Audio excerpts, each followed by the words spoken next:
welcome back to my channel, everyone. This is the second time I've decided to film this. Why? Because, well, honestly, I'm getting used to a new camera. I filmed the whole other video and it did not turn out very well. Why? Because by the time I plugged it into the computer, I was like, oh, learning curve. Ugh.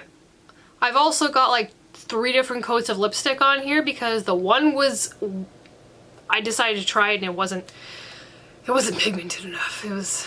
It was a glorified lip gloss without the gloss. And then the other one just didn't look as good. So now we're black. This is my mood. I want to get this done. And I did film this before, so we'll see how she goes.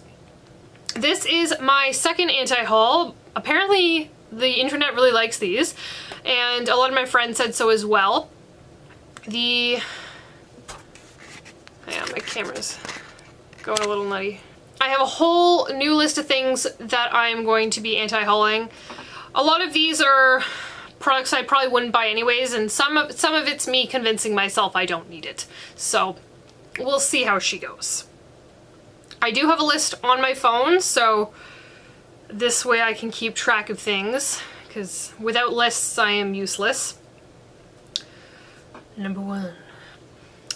The I Want Candy collection from Too Faced. I've said before, and I'll say it again, anything that comes in a cardboard packaging from Too Faced is probably not very good, okay? Just probably not very good. Or they're rushing it, they're not focusing it on being obviously a permanent item, so they're just kind of throwing it out to the wind and basically hoping that it goes well. I will not be purchasing this. I do not think it's a good idea for people to purchase this just because of the inconsistency. I mean, if you want to, go ahead. I can't change your mind, but just be leery. I mean, I've gotten burned a couple times from Too Faced just because I thought it was cute, or I liked one color in the palette and I tried to justify keeping it. I didn't keep the palette. I returned it. So it's kind of a warning, I guess. I don't typically get collections. I don't know if it's a collection. I know for sure I have on my list the eyeshadow palette. Will not be buying it. Not something I'm looking for, so. The second item on my list is these 4 Pro palettes. Now, there's the editorial version, I believe, that is all the really funky, awesome colors. I want it. I do. But I'm not going to buy it. I have tons of different eyeshadow palettes that have those colors in it, and I can't justify the $85 Canadian price tag. Like, what the heck is that? Sephora is supposed to be reasonable pricing, and it's not. I mean, I get for the amount of eyeshadows you're getting in it, yes, it's more affordable than like a Natasha Denona palette, but that stuff's expensive. That stuff's expensive anyway. Why are we going to be spending $85 on a palette that is a store brand, and they're typically a store brand like Sephora's goal would be to get you to buy their product if you don't want to buy something that's overly expensive. And I feel like they're straying away from that a little bit with the Pro palettes. A lot of the colors don't appeal to me, and the other palettes I wouldn't be purchasing those anyways, but I found one of them very similar to a Natasha Denona palette, and I feel like it could be used as a dupe, but at the same time, both are really expensive, so what the heck is the point? Yes. No. Next, we have the My Little Pony collection. I think this is from Pure Cosmetics. Correct me if I'm wrong on that one. I'm not getting it. The one thing I would buy from it, if I find it, which I'm not going out of my way to find this, is the brush collection, because they look adorable and they're rainbow. But I wouldn't be picking up the eyeshadow palette. I won't be picking up any of the lip toppers or liquid lip or whatever you want to call them. Not something I'm interested in. So that'll be definitely a hard pass for me. The next one should come as no real surprise to anyone, really, who knows me and has probably watched my anti-haul last time, is the Kim Kardashian contour kit. No.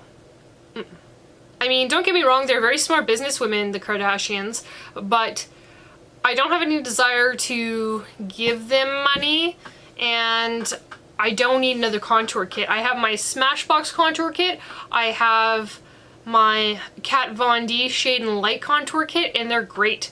And I really only use my Smashbox contour kit, so why would I bother buying another one? No. Next is the Tarte Big Blush Book.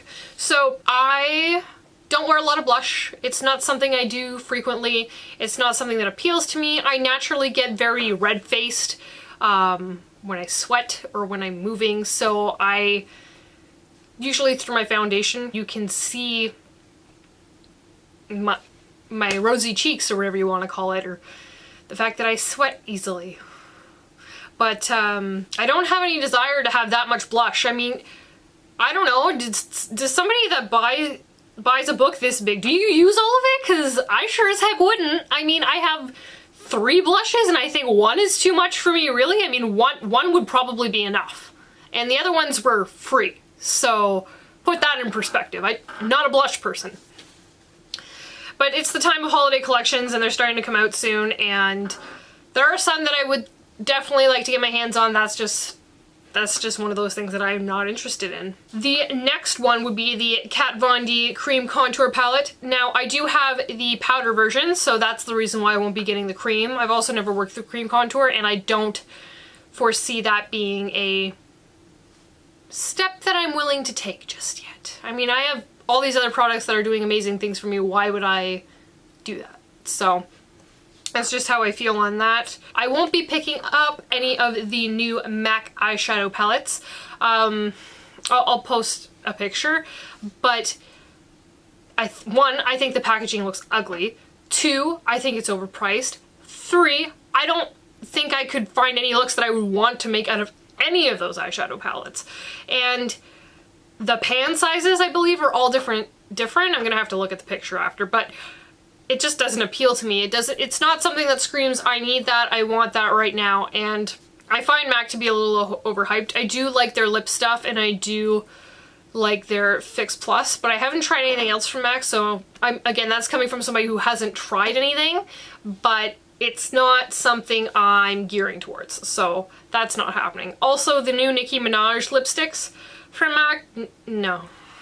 I have a billion of those shades in liquid lips or in lipsticks, so they're already kind of part of my collection without saying Nicki Minaj on it. And I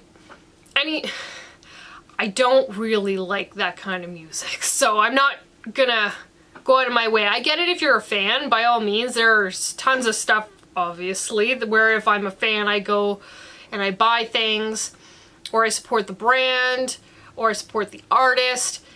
This isn't one of them, so I won't be purchasing that. As a side note, one of the products that I actually am really excited for is the new Too Faced Peach Matte Palette. I actually have that coming in the mail, so I will be doing a full review on that once I get my hands on it. It's supposed to be here, today's Thursday, it's supposed to be here next Wednesday because we have a long weekend coming up. I don't know if it'll get here before or later, but regardless, a review will be coming for that. And I'm also really excited for the Chocolate Park Gold palette. From what I've seen, a lot of people are saying it looks very similar to the Chocolate Bonbon palette. I don't care. It looks beautiful. Anyways, I also wanted to say that if you like this video, be sure to hit that like button, and if you want to subscribe to my channel, and then we can talk about makeup all the time. You'll also get notified when I post a new video. I'm a little inconsistent right now just because I haven't figured out what works for me filming. Life gets hectic, you know, this is something I do for fun, so it's not something that I post every day, set day, or certain times of the week. I'd like to get there, but I'm not there yet. And I do want to say that I am going to be having a 100th subscriber giveaway. So we're not there yet. I'm only at 17 subscribers. I know we're a long way off, but I do want to reach that point. I want to expand my audience. And if you're interested, I will be putting together, the bag itself will be an old Ipsy bag that I don't use. Trust me, it'll look like nobody's ever touched it. And it'll be filled with a variety of sample products. They won't have been used, so don't need to worry about anything like that, and I will mail it to you. Anybody who's a subscriber at that point, once the 100th subscriber has been met, will be eligible for that. You won't hear any more about it other than me talking about it at the end of my channel videos until we're really close. Then I'll be starting to post on my Instagram. I don't have a Twitter. I'm not a Twitterer. But definitely be sure to check out my Instagram. It is linked in my profile. And hopefully we'll see you there. And of course, Kimberly Clark is the original creator of the AntiHaul, and thank you, Kimberly. Like, it's wonderful. I love watching these videos. I love watching her videos. I love watching everybody else's videos, and it's interesting to see why we aren't going to buy things, and things that you might not have thought of, and you're like, oh yeah, that's right. I don't need that because I have that instead. Things like that. This has been a little bit of a long video. Thank you for bearing with me, and I really hope I don't have to record this again.